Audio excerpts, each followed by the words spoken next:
Hi everyone, this is Mugwa Pricilia. Today we are taking a step back to understand the mining industry from a managerial perspective, what it takes to create a more inclusive workplace and the role male alliance play in the empowering women in mining. And who better to discuss this with than someone who has spent over a decade in the industry. Join me is Meshack Operation, a seasonal mining professional with more than 10 years of experience. Originally from Democratic Republic of Congo, Meshack has working across different aspects of mining and currently serves as a manager at ASACO. With years of leadership experience, he has witnessed firsthand the progress and challenges within the industry, particularly when it comes to gender diversity. Today, he will share his perspective on the evolving role of women in mining industry trade and the path forward for inclusivity. Meshack, welcome to the show. Thank you. How are you, Meshack? Are you good? I am doing well. Okay. Thank you for having me. Perfect. Okay. We're gonna have a couple, just a little bit conversation about this show, Women Mining, breaking barriers. So the first question gonna be: can you share your journey in mining? What led you to this career? Hi, Pricilia. So my journey with mining started early when I was about 7. So I came from Congo, from the southern province, well endowed with minerals. So my taste with mining started at that age. From my primary school to high school, I had a chance of visiting mines and that's how I built my interests and seeing miners, neighbors. So I knew that this is what I need to do. Cool. What does your current role as a manager at ASACO involve? What you doing there? What are you doing there? So right now, as a manager on milling, crushing, so my role is basically converting the run of mine into sellable products. Mm-hmm. And I'm looking over 400 individuals working on equipment and making sure that we can run it safer and more efficiently. Okay. Over the past decade, what are the biggest challenges you've seen in the mining industry? What was the challenging and what changed too? So mining from Egypt to Greek ancient has been changing a little bit. We're talking about going from high grade to low grade.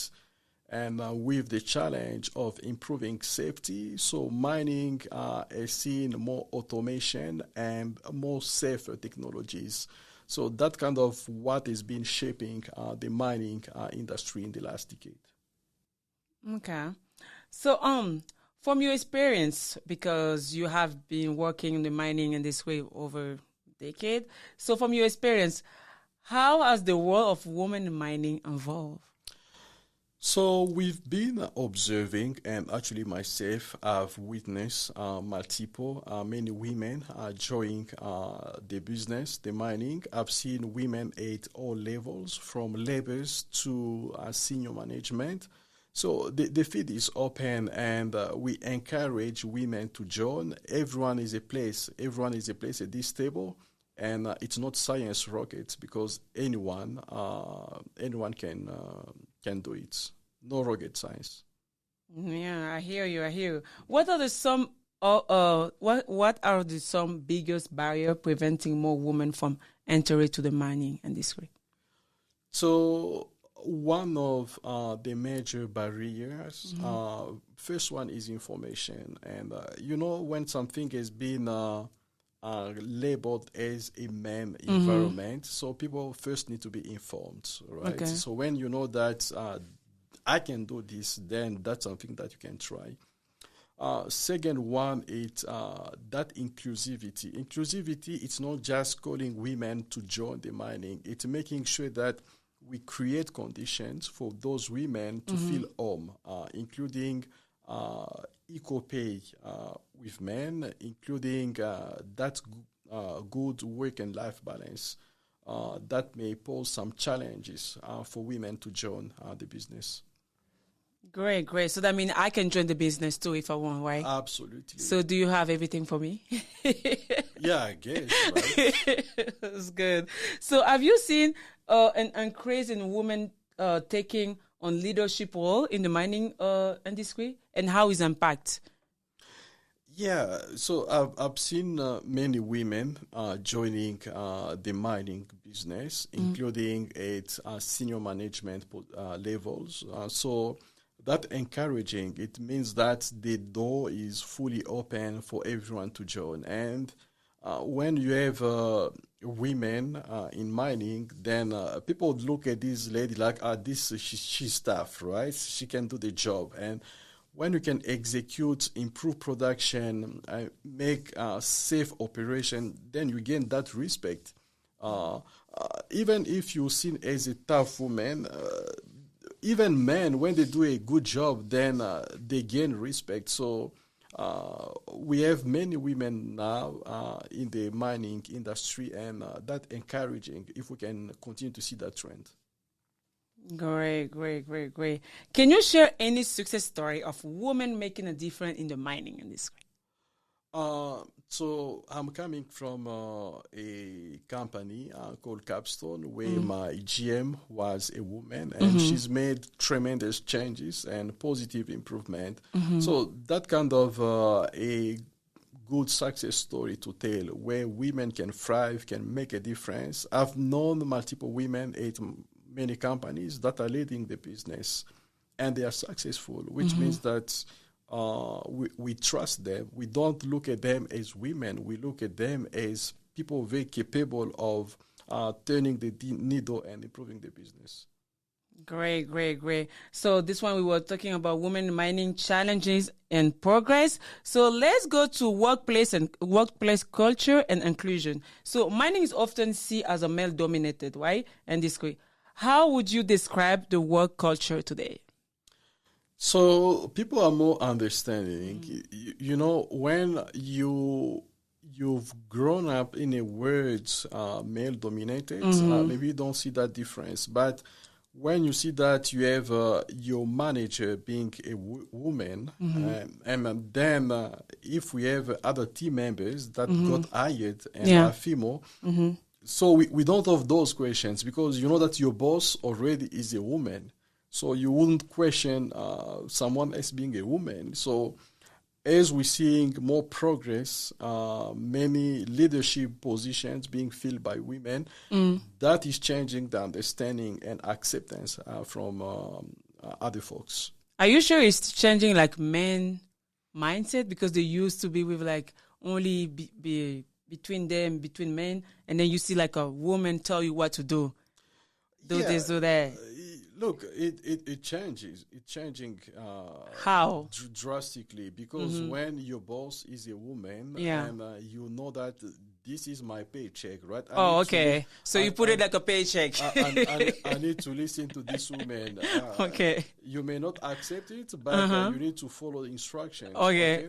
And as you're accepting instructions and as you're witnessing the role model of that woman, especially when she's doing a great job and making recommendation and moving the company forward, then you're getting to accept that women are intelligent just as men, and they can do the job. Okay. So we on the workplace, what step as in the mining industry take to support women in mining? Like what how can I say that? So what industry, like mining industry, take to support women? Yeah, so a few things here. Basically, the first one is that inclusion, right? We're not just preaching inclusion. We're working on and making sure that everyone is welcome. We're working on providing an equal pay. We don't, in the mining, we don't have a pay for men and a pay for women. We have an equal pay, which means that based on your skills, your background, your qualifications, and what you can do for the business, then we apply the same metrics and offer the same pay. Okay. We're working on providing the work-life balance. Many women may face some challenges of joining mining, because sometimes it's very difficult to reconcile life and work, especially when you are married women, which might be very difficult to achieve. So we have a very good schedule that we can turn around and make sure that everyone can get accommodated. We're working on going to colleges, going to high school, do presentation, advertisement, and make sure that we can tell that story and people can understand that there's other perspective than TikTok and Facebook, and people can join the mining industry. Sure. This is a good idea. You guys have to do TikTok. Everybody's there on TikTok. So, what can be done for promoting the diversity and inclusion in the mining? So one of the first things to do, other than what I've mentioned already, is to do that targeted recruitment. It means that when you go to career phase, have in mind that you open the doors to female and male students, graduates, and try to attract. Have in your mindset that, okay, I'm hiring, I want my workforce this year to have 2 women. By next year, I want to improve that to 3, and so on. So when you have that mindset, when you want to change things, then you can achieve that. Great. As a leader, how do you mentor and support women in the workplace? So I don't have a different way of mentoring men as women. So I try to mentor and coach all my mentees same way, by providing them with skills, leadership, and education. And that's how we motivate. That's why we push everybody to be productive, and we tell they can be just like me. Yes, thank you guys. It was Meshack. We didn't finish. We are coming back. We take 2-minute break, and then we're going to finish those questions with Meshack. Thank you, Meshack. We are coming back. Thank you.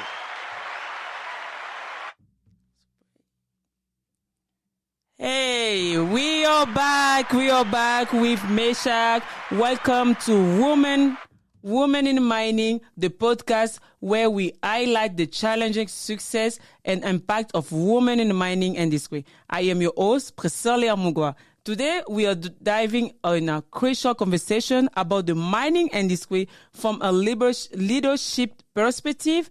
My guest has over a decade of experience in the field and a deep understanding of the opportunity and challenges within mining.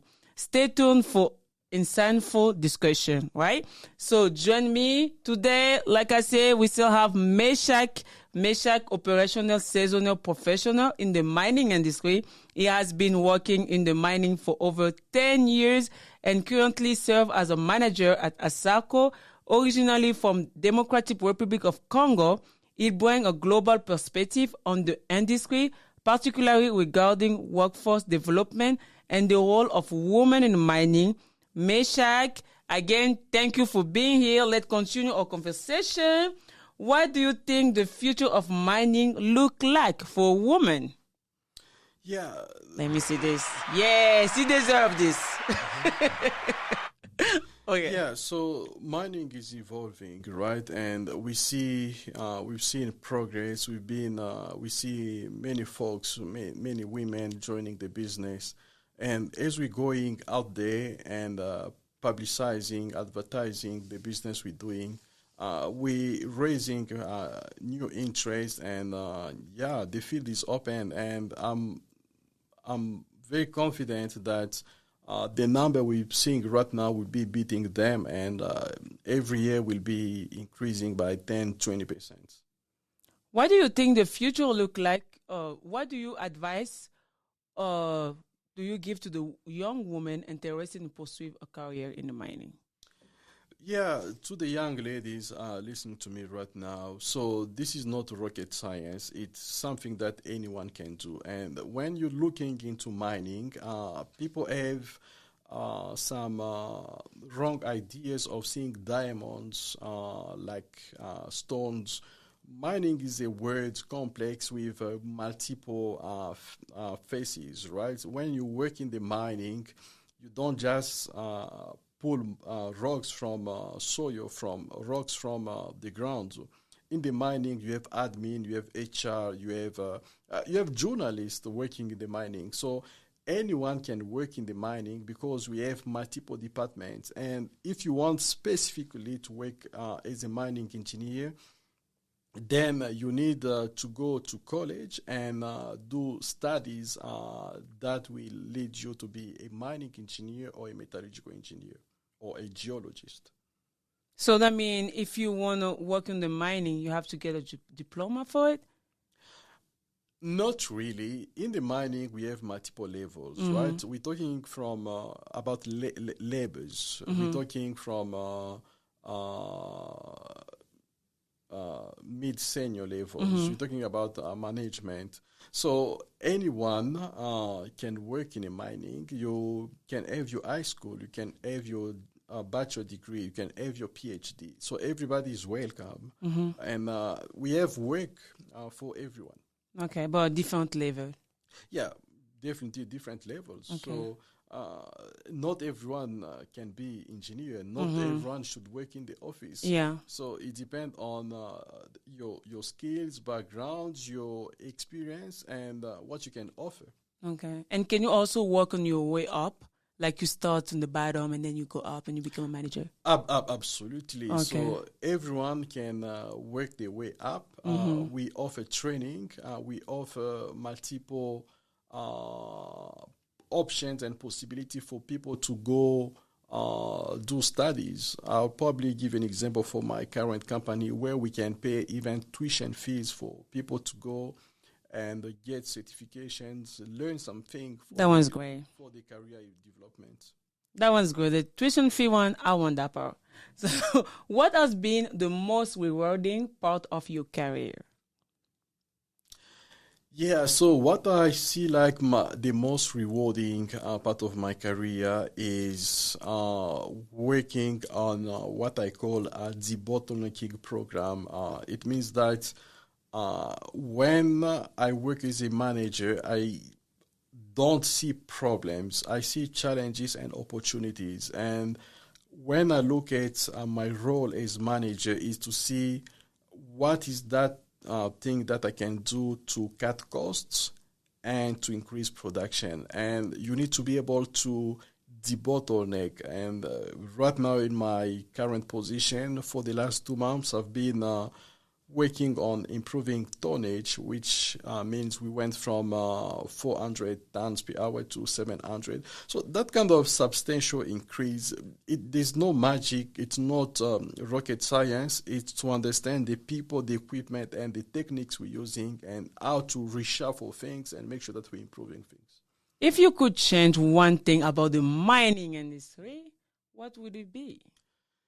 Yeah, mining has been a very difficult field with dangerous. So if there's something that I would change right now is to make it safer and make sure that everyone can come with both his eyes, all his fingers, legs, and you go back to your family being safe.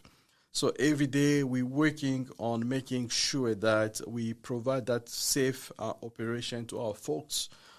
So they can enjoy life and they can enjoy our company. What legacy do you hope to leave behind the industry? So I work to train my people to be just like me and to go beyond. So as a good leader, you'd want the people to be better than what you are. Oh, so yeah. That's great. Something I do, and I make sure that the people under me can also train the people they are leading right now. One of the things is I believe that when I'm not at work, I don't want to get crazy calls at night. I want the people running the business at night to be able to take and to make decisions as if I was around. That one's good. It's a good mentality. I love that. Yeah, I love that. Meshack, thank you so much for joining me on Breaking Barriers, Women in Mining. Your insight into the industry leadership and the evolving role of women in mining have been available, have been great. It inspiring to hear from someone who not only understand the challenges, but is also actively working to a more inclusive future in the mining. To our listener, thank you for tuning in. If you enjoyed this episode, don't forget to subscribe, share, and leave a review. Follow us for more conversation on the evolving world of women in mining. Until next time, I am Pricilia. Keep breaking barrier and breaking ground. Thank you again, Meshack. Thank you for having me. It was a pleasure. Perfect.